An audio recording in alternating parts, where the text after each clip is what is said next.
बिस्मिल्लाहिर्रहमानिर्रहीम। कल जो सुप्रीम कोर्ट के चीफ जस्टिस हैं जनाब उमर अता बंदयाल साहब, वो जो क्यूरेटिव व्यू की एप्लीकेशन वापस ली है वज़ीर आज़म नवाज शरीफ ने, शहबाज शरीफ ने, सॉरी। तो उसके जो मतलब जो है वो जस्टिस फाइज ईसा साहब जो हैं, वो काजी फाइज ईसा साहब के खिलाफ जो दरख्वास्त है जो क्यूरेटिव व्यू में गई हुई है, उसका वो कल अपने चैम्बर में फ़ैसला करेंगे कि उसको चलाना है या उस दरख्वास्त को जो है वो वापस कर देना है। तो समझ यही आ रही है कि जस्टिस फाइज ईसा के खिलाफ जो वो केस था जो फुल बेंच में, लार्जर बेंच में जो है वो चला था, और उसकी जो क्यूरेटिव रिव्यू था, उसकी जो पिटीशन थी वो गवर्नमेंट ने फाइल की थी जब इमरान खान वज़ीर आज़म थे। तो लगता ये है कि चीफ जस्टिस साहब जो है उमर अता बंदयाल साहब, उन्होंने इसको इसलिए पुट ऑन किया है कि चीफ जस्टिस साहब जो है वो, उनका जो सब्र का पैमाना है वो जो है वो रिबरेज हो चुका है, और वो लगता यही है कि ये मामला जो है उसको कैफरे करदार तक पहुँचाएंगे जस्टिस फाइज ईसा साहब को। तो लग रही तो यही रहा है, वरना इसको जो था वो उसको उनको पुट ऑन करने की कोई ज़रूरत नहीं थी। लेकिन कल इन चैम्बर वो अपना इसके ऊपर कल डिसीजन देंगे कि आया कि ये फैसला जो है ये वो जाता है सुप्रीम जुडिशल काउंसिल में, या ये फुल बेंच जो है इसको, फुल कोर्ट जो हुआ वो इसको सुनेगा। और उसमें जो है वो एडवांटेज जो है वो ज़्यादातर चीफ जस्टिस साहब के पास है, उनकी डिस्क्रिशन पावर है, ला जो कहता है।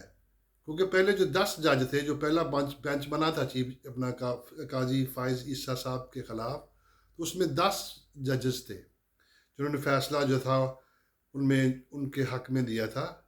तो उनमें से जो 3 जजेस हैं वो अब तक रिटायर हो चुके हैं।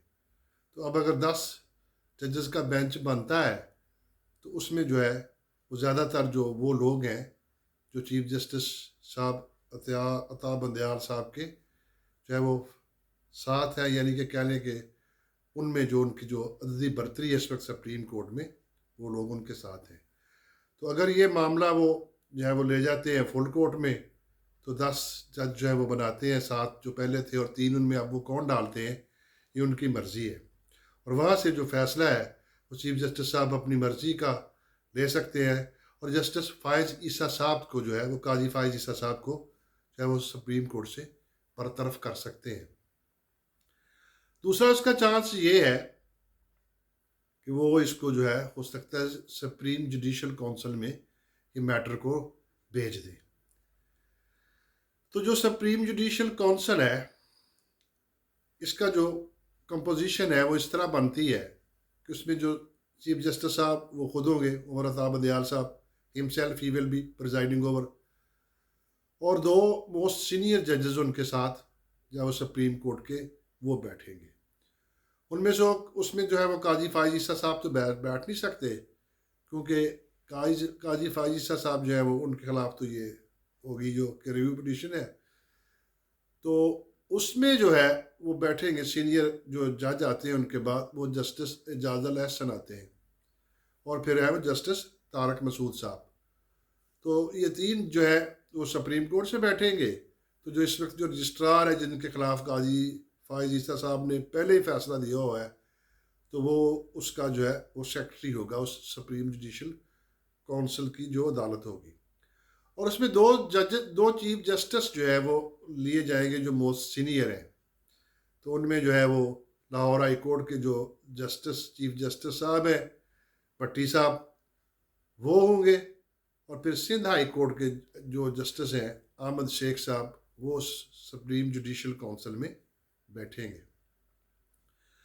तो अगर जो है वो काजी फाइज ईसा साहब को जो है वो टाइट करना है, उनको सज़ा देनी है, या उनको सुप्रीम कोर्ट से निकालना है ताकि वो आइंदा के चीफ जस्टिस ना बन सके, तो इसमें जो है वो कल चीफ जस्टिस साहब हो सकता है कि इसका स्टेप ले लें। लग यही रहा है, वरना वो इस पिटीशन को जो है वो टेक ऑन ना करते।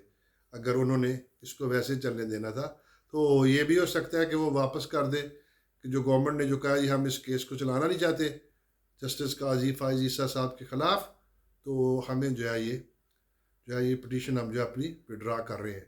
लेकिन ये चीफ जस्टिस की जो है वो सवाबदीद पे है, कहा कि वो ये पिटीशन जो है उसको वापस करते हैं, या इस पिटीशन को वो कहते हैं ये जो फुल कोर्ट में जाएगी या ये सुप्रीम जुडिशल काउंसिल में जाएगी. What will be the outcome, the chief justice of Pakistan justice Umar Ata Bandial will decide this tomorrow in his chamber. तो हो सकता है कि इसके ऊपर फिर एक नया जो है वो शोर पैदा हो जाए अगर ये वो देते हैं. तो जो बाज़ लोग तो ये कहते हैं कि it will be a head on collusion between the government and the chief justice of Pakistan.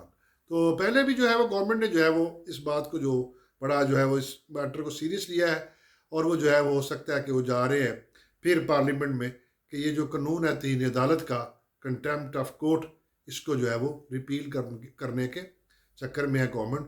क्योंकि वो चाहते यही नहीं है कि इलेक्शन के जो मामला है उनमें अगर कोई कंटेम्प्ट आती है, कोई तौहीन अदालत, if comes on the government, then government already pass a law about this contempt. तो दूसरा ये है कि अभी जो है वो सुप्रीम कोर्ट पाकिस्तान का जो ऑर्डर था कि इलेक्शन जो है वो मई में करवाए जाए, तो उसके लिए जो फंडिंग थी वो अभी तक जो है वो पंजाब गवर्नमेंट, पंजाब के इलेक्शन के मतलब जो है वो इलेक्शन कमीशन को जारी नहीं की गई. और इसी के सिलसिले में भी गवर्नमेंट जो है वो कल जा रही है असम्बली में, ताकि वो ये बिल पास करेगी कि वो जो है पैसे जो है वो नहीं दे रहे, ताकि अगर चीफ जस्टिस या सुप्रीम कोर्ट एक्शन लेता है तो फिर तमाम असम्बली पे होगा, किसी फ़र्द वाहद पर इसका कोई जो है वो असर नहीं होगा. तो ये जो मैटर है, ये जो एनवायरनमेंट है, ये जो कमिंग डेज हैं, they are getting very hot, और also is the weather will getting hot, और ये this is situation is coming towards Pakistan is also getting very hot. तो ये देखते हैं कि अब ये मामला किस तरफ जाता है. तो सुप्रीम कोर्ट में इस वक्त जो है वो दो धड़े जो है वो सियासत की वजह से बन चुके हैं, और इमरान खान जो है वो एक तरफ है और जो दूसरे लोग हैं वो एक तरफ है. मसला जो है वो आइन का या जो है वो इम्प्लीमेंटेशन का है, लेकिन आइन को पाकिस्तान में कोई बंदा नहीं पूछता. तो उसके बाद जो है वो रह जाती है सुप्रीम कोर्ट को. अगर अब मेंटेन अब अगर कर लिया गया तो फिर ये कन्फर्म है कि पाकिस्तान में जो है वो टेक्नोक्रेट्स की हुकूमत जो है वो 2-3 साल के लिए लाई जाएगी. इसके ऊपर जो है वो फिर बात करेंगे कि पाकिस्तान में जो टेक्नोक्रेट हुकूमत है उसके बनने के चांसेस कितने हैं, और उसके ऊपर कितना काम जो है वो हो चुका है. और यही चांसेस हैं.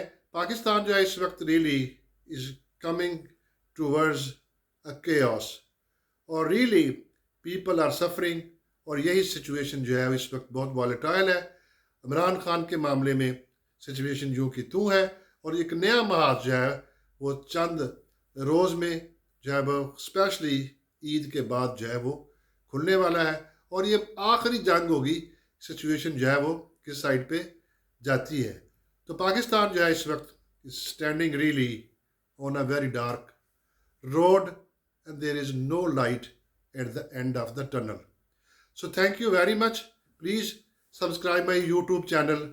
The name Ejaz Kano. Thank you very much.